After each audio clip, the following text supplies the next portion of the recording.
Some believe the classics are tales lost to time, but tonight we shall awaken them. Today's tale is a merry little storm of love, laughter, and complete confusion. 12th Nights, or what you will. A world where hearts fall faster than names can catch up, and no one is quite who they claim to be. It began with a storm, not just of wind and sea, but of fate.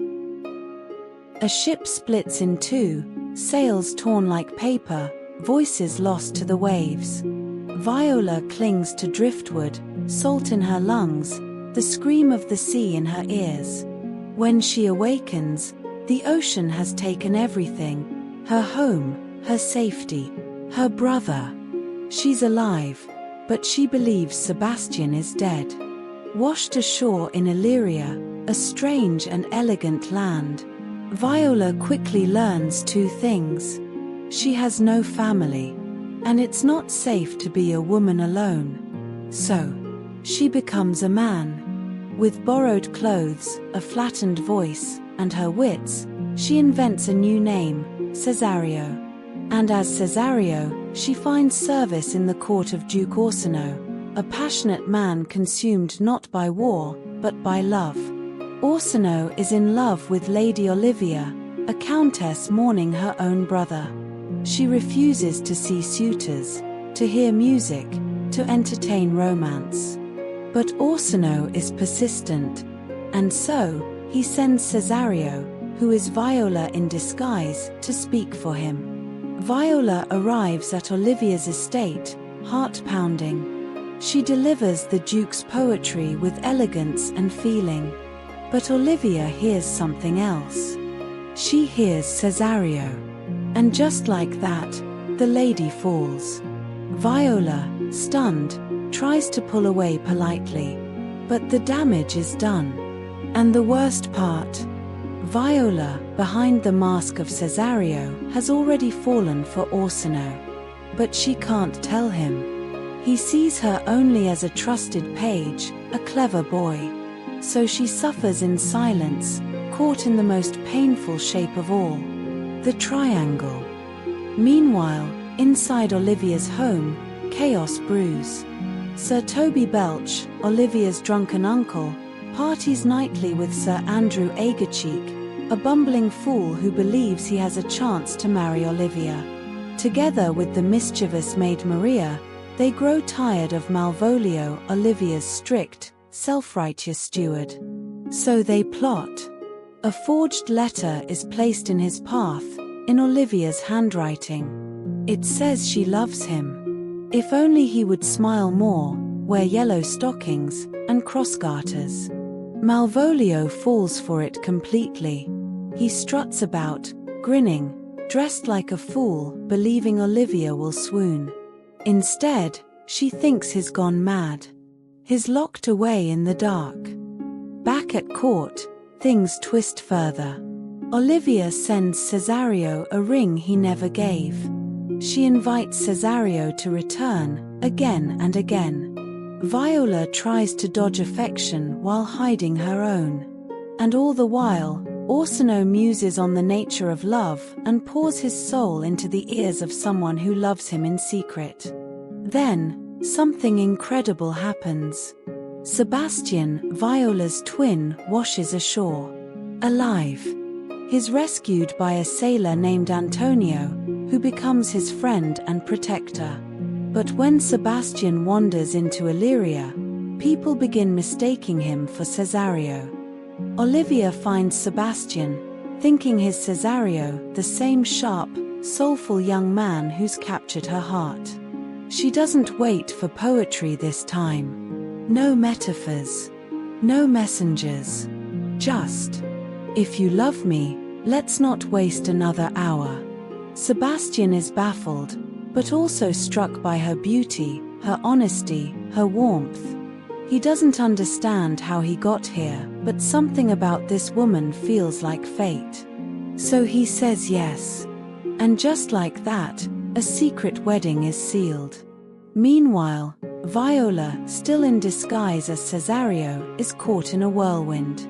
Olivia claims they're married. Orsino feels betrayed. And then Antonio arrives, the man who saved Sebastian after the shipwreck. He points to Cesario and says, "That's the boy I protected. The one I gave everything for." But Viola's never seen him before in her life. Everyone is speaking truth and no one is making sense.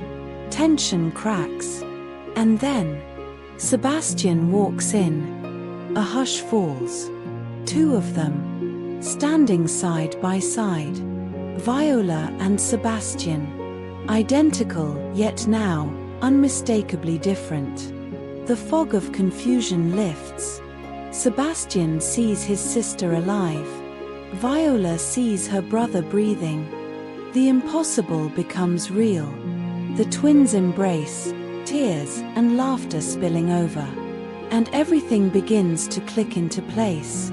Viola removes the disguise, finally, freely. Orsino looks at her not as Cesario, but as Viola. Not as a servant, but something much more. "You shall be my wife," he says. And this time, it's not a triangle. It's a match. But not everyone is celebrating. Malvolio, proud and precise, still sits stewing in the shadows. Remember the letter? The yellow stockings? The fake declaration of love? He's been humiliated, tricked into madness by Maria, Sir Toby, and Fest the Fool. When he finally emerges, it isn't with grace. It's with fury. "I'll be revenged on the whole pack of you," he snarls. And he storms off. He leaves the room unsettled. Laughter lingers, but so does the sting of cruelty. Olivia softens. He was proud, but he didn't deserve this. Even Fest, the one who delivered the prank, looks down, quiet. But this is Illyria. A place where love and madness dance together, and no one leaves unchanged. Sir Toby, bruised, drunken, and delighted, takes Maria's hand. "Let's be fools together," he grins. Somewhere in the garden, they marry. Likely with more wine than vows. Meanwhile, Viola and Orsino begin again. No more riddles. No more disguises. Just two hearts, finally seen. And Olivia, now truly wed to Sebastian, laughs beside her new brother-in-law. One storm began this tale. And from it, 3 strange love stories have washed ashore. But before the sun sets, there is one voice left to hear. Fest, the fool who saw every trick, twist, and tear, steps forward. He does not preach. He does not scold. He sings.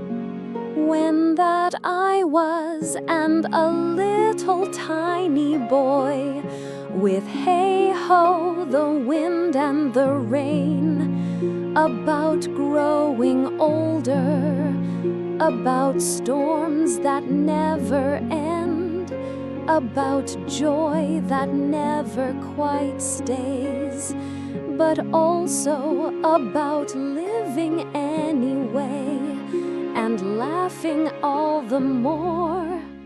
Another story remembered, but the library is endless.